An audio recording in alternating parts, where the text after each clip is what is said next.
everyone, welcome back to the channel. I am Soumil Shah. I work as a senior software engineer at Zeta Global.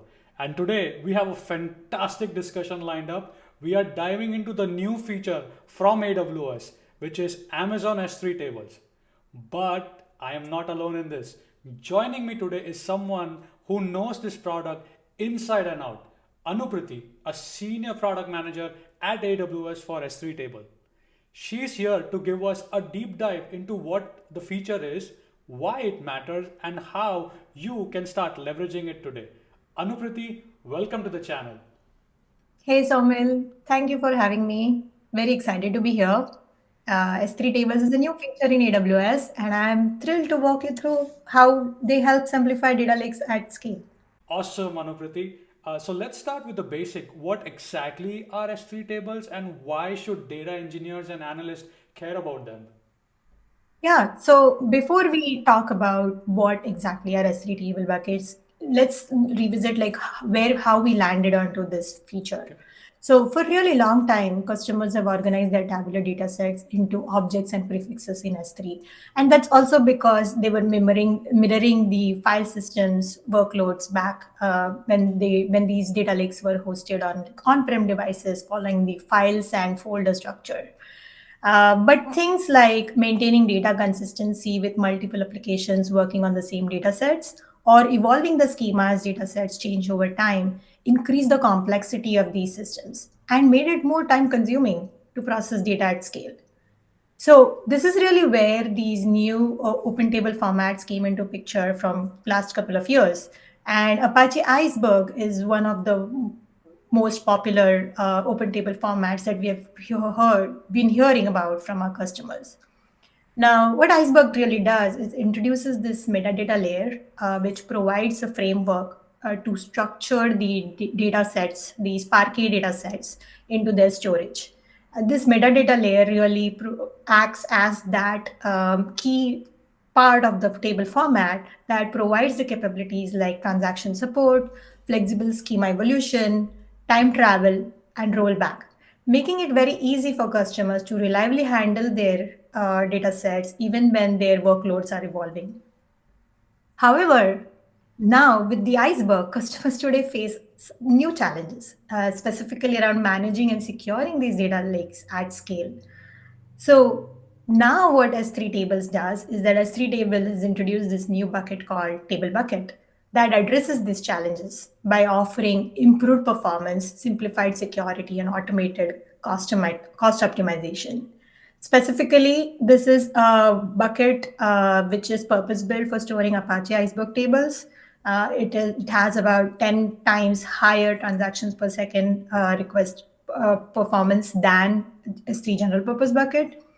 It automates the table maintenance activities like compaction, snapshot management, and unreferenced file cleanup, eliminates the need to maintain a complex infrastructure to run these operations.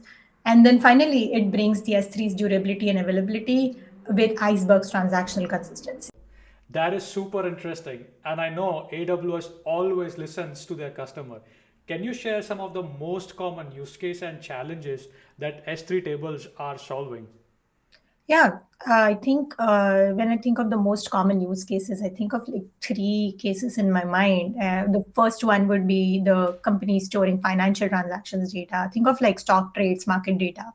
And they really often use the Iceberg's time travel feature to access this historical snapshots for something like backtesting trading algorithms. Wow. And now with S3 tables integration with AWS Analytics Services, customers can like quickly analyze this data stored in their table buckets using Amazon Athena and AWS QuickSight.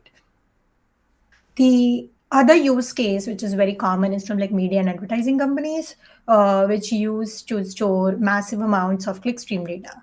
Okay. So with something like flexible schema that Iceberg provides, they can modify the tables to adapt to new event types with time travel. They can perform detailed analysis of that ad campaign performance across the different time periods because of that. Now, as datasets evolve, S3 tables, table level permissions allow these customers to manage data access at a logical level, which is like the table level permissions. so that these, even if their data sets are evolving, the schema is evolving, they don't need to continuously go and update their permissions to like include the right prefixes and the objects to for the permissions control. S3 tables takes care of it automatically. Interesting. Yeah, and then the final case is use cases about logs and events data. Think of like from the IoT platforms. These applications frequently record sensor and events data from devices on field. Okay. So, like we've heard use cases like customers who are sending data from like factories and manufacturing devices. And then with Iceberg's asset guarantees, these applications can ensure data integrity, even when like supporting multiple concurrent writers at scale. And one common pattern with these workloads is that they frequently write to your tables and their edits are quite granular. So more granular, more frequent updates. They often run into the issue of something called a small file issue, which Yes. impacts the read performance.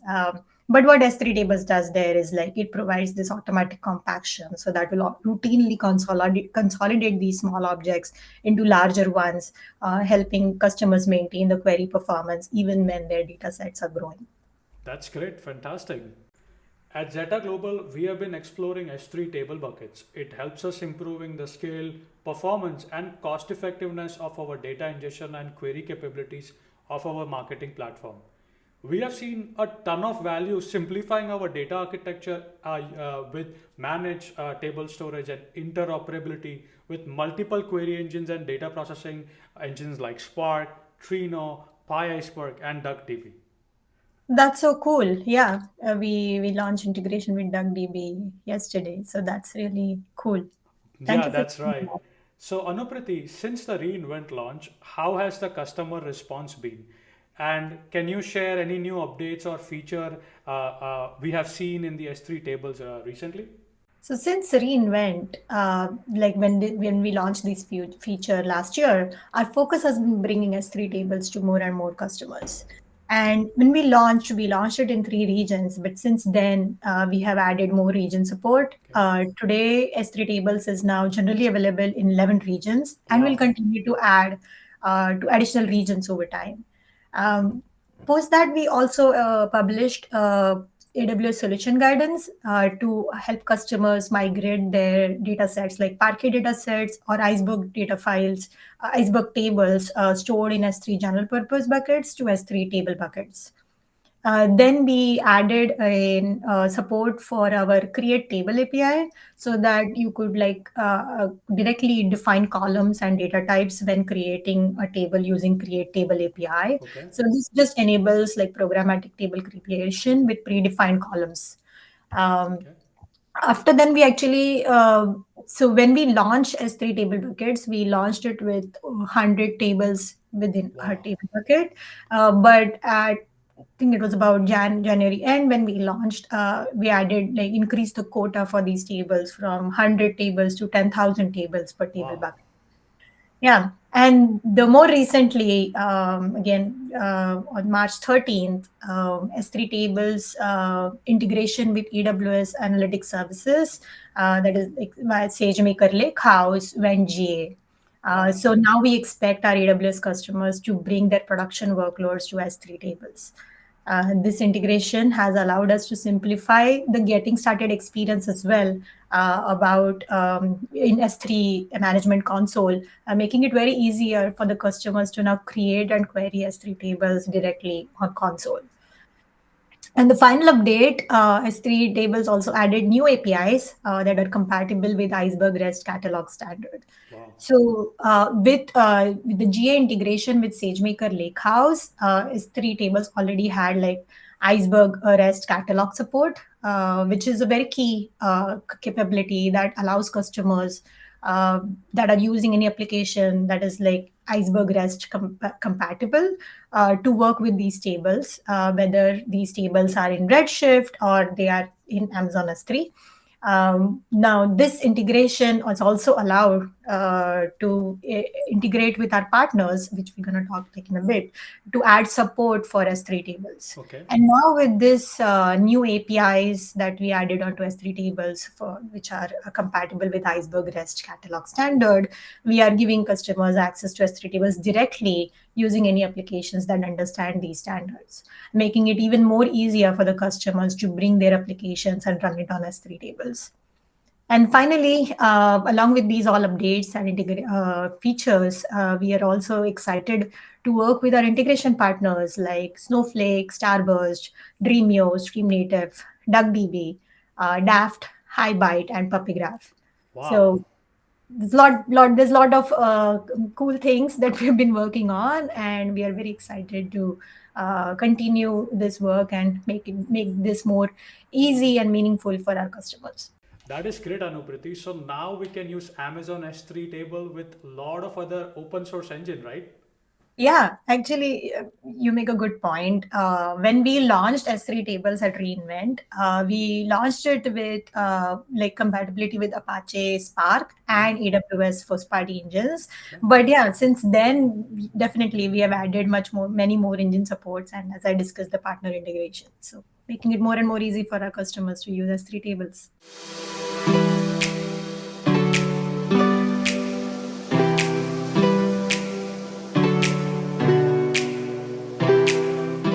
All right, Anupriti. So now let's take a look at a small demo. Yeah, let's. What we could do is we could create a table bucket on S3 Management Console, create a table, add some data into it on using Athena, and we could use we could like read this table through applications like PyIceberg, Trino, and DuckDB. Sure, That sounds good. Let me share my screen. I will share my screen. Let me know when you see my screen. is coming up. I can't see a screen. Okay, great. Okay. So I'm on my AWS management console, and first we are gonna create a table bucket. So I will head over to Amazon S3 on the over here, and then I'll head over to table buckets over here. Now I'm gonna click on create table bucket, and over here you can give a name to your table buckets. I will use the name PyIceberg blog bucket. And then in the integration section, we are gonna enable the integration over here, as you can see. Yeah, so this is the part which I was describing a few minutes ago in terms of like the new feature launches. This is the integration between S3 tables and AWS Analytics Services that went GA on March 13. Okay. What it does is that now you can access this table that you create in this table bucket across AWS query engines like Amazon Athena, Redshift, and many more. Interesting, very interesting. Okay. So now I will create the table bucket. So let me do that. And I see the permissions and everything is taken care by AWS now. Yes. So as long as you are the person who's enabling this integration, you already like get the permissions as part of like when you do it on console to all the tables that you're creating within this table bucket. I see. I have the Amazon S3 table bucket. Now let's create a namespace. So I'm gonna click on this button. And here you can see you have the ability to create a new namespace. I already have done that. So I'm gonna select an existing namespace. This is going to be my namespace, my blog namespace. And then I'm gonna click on create table with Athena. Now here you can see I do have a window where Athena has given a sample command to create a manage iceberg table, insert some data and query that particular data, right? So now let me go ahead and create this iceberg table. So I'm gonna run. And here you can see it's completed. I can see a table called daily sales here. And now what I will be doing is I'm gonna be inserting some data into that. So I will copy this particular SQL, run the command, and here you can see it is running. So what we did here was when you create table with Athena directly from Amazon S3 console, you land up onto this page which has some sample can queries already added for you. And in here, we're just trying to reuse those queries to insert data into our table. Okay. And now let's try to query this, right? So I'm gonna run this SQL over here, and I should be seeing the result over here on the bottom section. And there you go. I can now query my manage iceberg table from Athena. Yeah. So looks like we have data in this table, daily sales. I think we are now ready to read this table through other applications.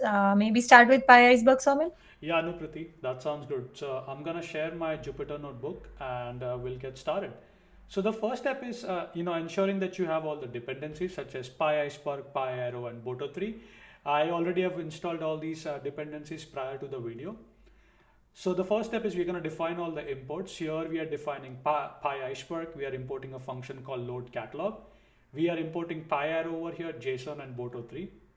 Then we have variables for region. I have my table buckets in the US East 2. This is the catalog name, this is the database name, and this is the table bucket name. And this is the table name that we just saw on Athena over here. This is just a table bucket on Athena. So this is the table. This is the table name that we just saw on Athena. So over here, as you can see, daily sales. And then we have a function for initializing the catalog. Here we specify the type to REST, the warehouse. The warehouse path is formed by the account ID or AWS account ID colon the catalog slash the table bucket. And this is the glue REST IRCC endpoint. Yeah, actually, this is the endpoint, and this is the endpoint that allows you to read S3 tables stored in S3 table buckets. Okay. And if you remember, when we were talking about some of the new features that we launched was about integration with SageMaker Lakehouse. Right. So when you create a bucket, we also saw how you can enable integration, and that is where really you establish the connection, where your S3 tables are now connected to SageMaker Lakehouse, Right. that is AWS data catalog, and in here you're using AWS Glue data catalog's Iceberg REST endpoint. Makes sense. Okay, cool. And then we have a function for loading the table. As you can see, very simple. Catalog.load table. We pass in the database name dot table name, right? And then we have a very simple function for reading data from the S3 table buckets.